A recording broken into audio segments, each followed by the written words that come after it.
And I'm wondering whether global equality is something that you can speak to now, but also talking about equality within oneself. And that's what I really liked exploring in the book. I think that we all have access to what it looks like when it comes to global equality and inequality. But I wanted to get curious around what does that sense of inner equality look like? You know, I have the great privilege of working with executives at ASX listed companies, and I have the privilege of working with the Hunger Project as a facilitator and being on the ground in Uganda with village partners. And the level of equality that I experience working with those executives and with those people in Uganda, their human equality is exactly the same. Different resources, 100%, different external resource, same inner resources.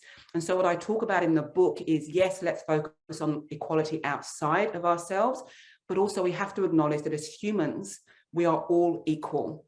And as I said, I don't mean in terms of resources. Of course, we're not all equal when it comes to resources, but we have a human equality that all of us have, and we're going to reach gender equality and equality for so many people that feel marginalized when we can own that equality within ourselves and then also see that equality in others. Here in this chapter also, you talk about the power of racism and how it can make you feel small no matter what you do. Give us some of the ways that you deal with that on a day-to-day basis. I deal with racism on a day-to-day basis in a variety of ways. Sometimes I just let it run off me. Just let it run off me. Like, oh, well, I know what it is. That's fine. Sometimes, as I mentioned in the book, a couple of situations where I run to my car and cry and cry and cry.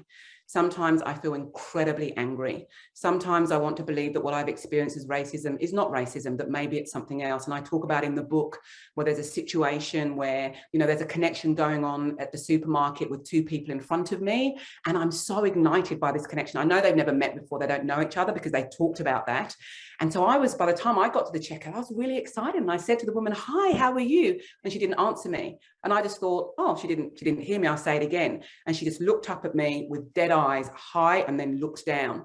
And my stomach dropped. And that's what happens to me. And I knew what was going on. As I walked away, I didn't want to look back and see how the white woman interacted with the person behind me who was another white person. And when I look back, she had exactly the same energy and exactly the same excitement as she had had with the white person in front of me. That was a situation because I'd just gone to go and get my shopping and I wasn't ready. We're never ready for it. But that was a situation where I just sat in my car crying for ages. My youngest child came home from school yesterday because people kept touching their hair. And when they said, "Can you stop doing that?" they then had racist insults. It is something that we have to navigate all the time. And one thing that I've learned and what I've written about in the book is that my experience as a Black person is real. Just because it may make other people that don't walk in my skin comfortable, it doesn't mean that it's not real. And part of my power and owning my power at this point in my life is sharing that. I'm not blaming anyone for it, but I need to be able to say, this is how I have to navigate the world every single day. And there's power in owning that part of my story. And we're going to get to some more of that story when we get to the responsibility section. But just staying with equality at the moment, you deal with the equality in a monetary sense as well, your sense of worth. That is something I think women really struggle with, their sense of worth in a monetary sense. Can you talk to that? Yes, I can. And I have to say that as a coach, one thing I say often is I don't give advice. It's not my role to give advice. I don't know. I don't know what people are living with. I feel that it can really disempower people to give advice, but I am going to say I'm going to give advice. Anyone that's listening here, women that are listening to this, know your money.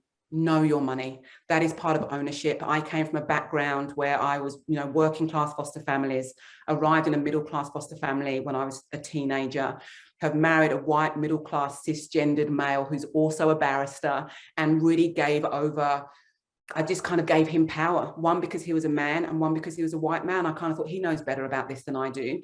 And I talk about our money journey.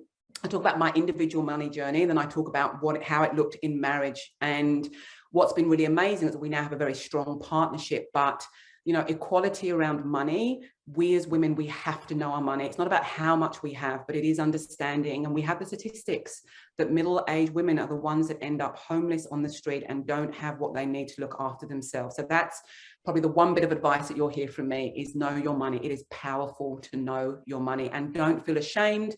I had to have courses, read books, listen to podcasts, get a new accountant and say, I don't understand this stuff. I promise you, I will not pretend I do. I will ask questions until I understand. And it has been an incredibly powerful thing to do.